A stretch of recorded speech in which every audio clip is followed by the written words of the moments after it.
Bonjour, bienvenue à toutes et à tous, Monsieur le secrétaire perpétuel, Mesdames, Messieurs, beste vrienden, chers amis. Moi, je suis particulièrement heureuse que ce colloque ait lieu maintenant et ici. Maintenant parce qu'il y a urgence. Il y a urgence. S'il y a crise, et je vous expliquerai un peu plus tard que je n'aime pas beaucoup l'usage exagéré du concept de crise, mais s'il y a crise, il ne s'agit pas de la crise de la migration, mais de la crise de la politique d'asile ou de l'absence de politique d'asile en Europe. Oui, l'Europe est à la croisée des chemins, comme le titre de ce colloque l'indique très clairement.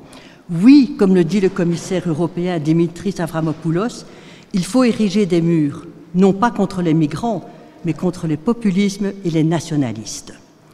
Ce colloque doit avoir lieu ici. Il doit avoir lieu ici parce que l'Académie, et le secrétaire perpétuel Didier Vivier vient de le rappeler, c'est ce lieu par excellence du savoir libre, indépendant, critique, dont nous avons tant besoin aujourd'hui dans nos démocraties pluralistes.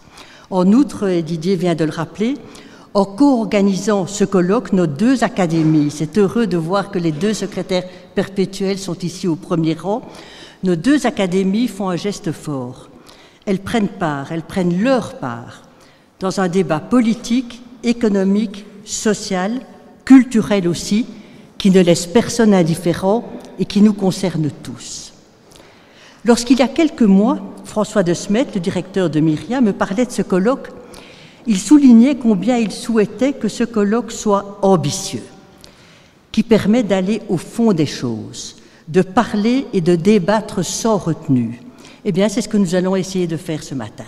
C'est ce que nous allons essayer de faire de matin avec les intervenants et avec vous dans la salle. Notre sujet ce matin est pointu. Il est précis et il est même un peu provoquant. Faut-il choisir nos réfugiés? Kan in land zijn vluchtelingen uitkiezen?